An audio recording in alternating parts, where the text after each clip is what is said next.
Hi guys, it's Miss Morgan, and I am not here for a math lesson. I'll be reading for you today. Today I'll be reading you a book that's entitled The Greedy Triangle. It's written by Marilyn Burns and is illustrated by Gordon Silveria.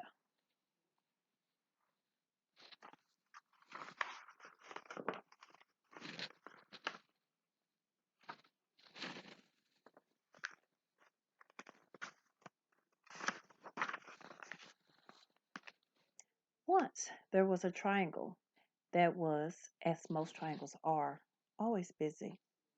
The triangle spent its time holding up roofs, supporting bridges, making music in symphony orchestra, catching the wind for sailboats, being slices of pie and halves of sandwiches, and much, much more.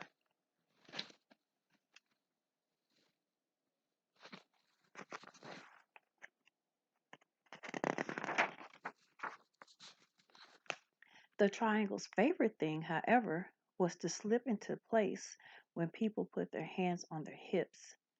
That way, I always hear the latest news, it said, which I can tell my friends. The triangle's friends liked hearing the news.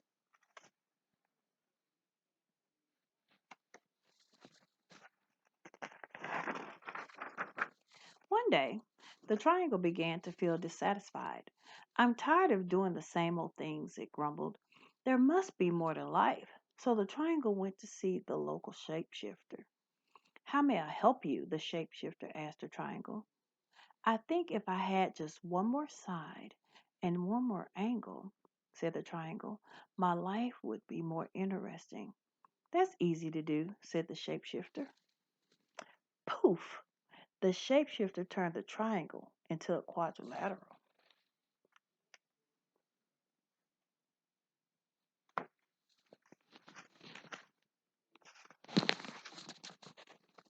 Life changed in a wonderful way.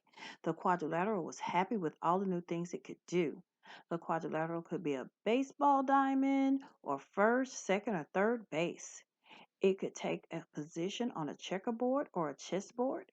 It could be a television screen, a computer screen, or a movie screen. It could frame windows or frame pictures, and much, much more.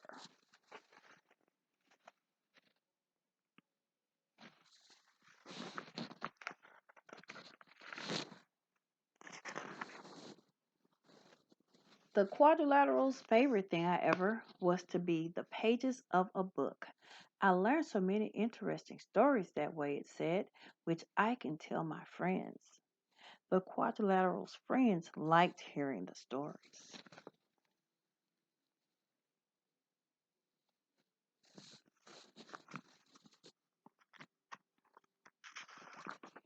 But one day, the quadrilateral began to feel dissatisfied.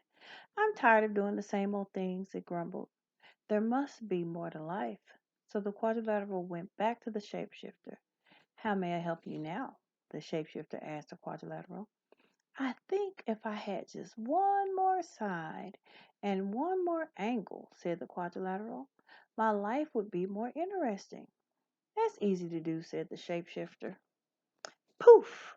The shapeshifter turned the quadrilateral into a pentagon.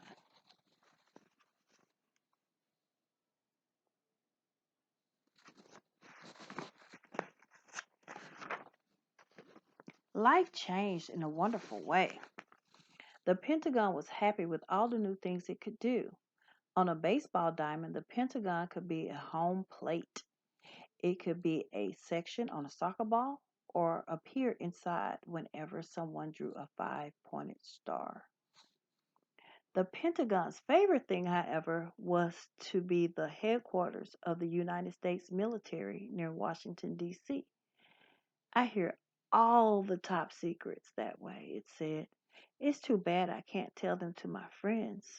The Pentagon's friends couldn't help feeling left out.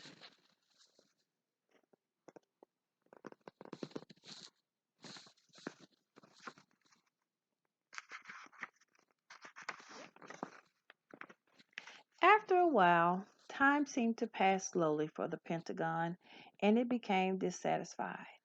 I'm tired of doing the same old thing, it grumbled. There must be more to life. So the Pentagon went back to the shapeshifter. So, you're here again, the shapeshifter said to the Pentagon. Now what would you like? I think if I had just one more side and one more angle, said the Pentagon, my life would be more interesting. That's easy to do, said the shapeshifter. Poof! The shapeshifter turned the pentagon into a hexagon.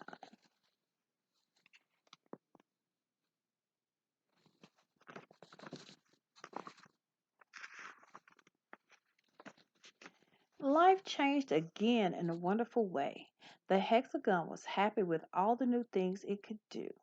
The hexagon fit in as floor tiles in houses and patios, and fancy crackers at parties and picnics.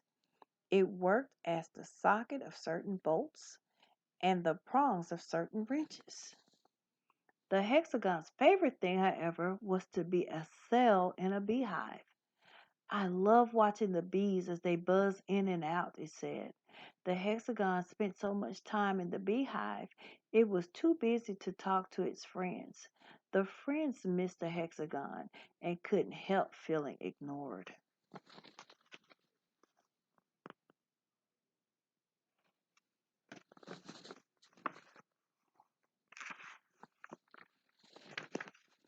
Again and again, the shape became restless, dissatisfied, and unhappy with its life. Again and again, it returned to the shapeshifter for more sides and more angles. The shapeshifter agreed to turn it into one shape after another: a heptagon, an octagon, a nonagon, a decagon, and on and on. Finally, the shape had many, many sides and many, many angles. Its sides were so small that it had trouble keeping its balance. Its friends couldn't tell which side it was on and began to avoid the shape.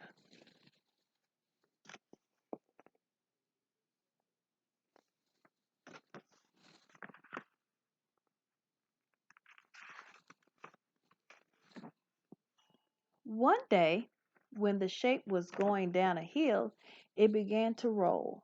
Faster and faster it went, screeching around corners, crashing into fences and trees, colliding with bicycles and terrifying walkers. At last, the shape came to a stop.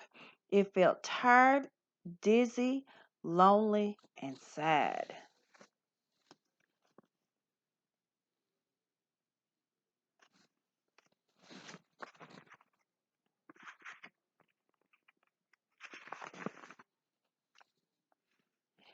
Enough, thought the shape.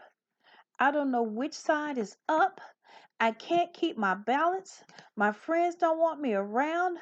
The shape could no longer remember why it had been so unhappy as a triangle. Very carefully, it made its way back to the shapeshifter. Aren't you happy yet? The shapeshifter asked. I want to be a triangle again, said the shape. I'm not surprised, said the shapeshifter. Poof!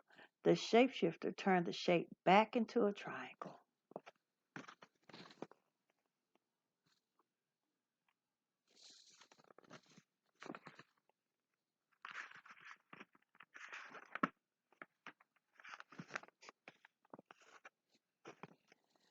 The triangle was delighted to have its old shape back and kept itself very busy. Once again, it held up roofs, supported bridges, made music in symphony orchestra, caught the wind for sailboats, became slices of pie and halves of sandwiches, and much, much more.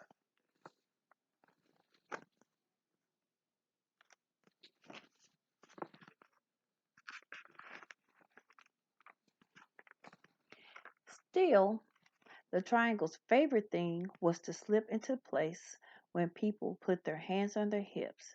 That way, I always hear the latest news, it said, which I can tell my friends. Its friends liked hearing the news and were glad the triangle was back in shape again.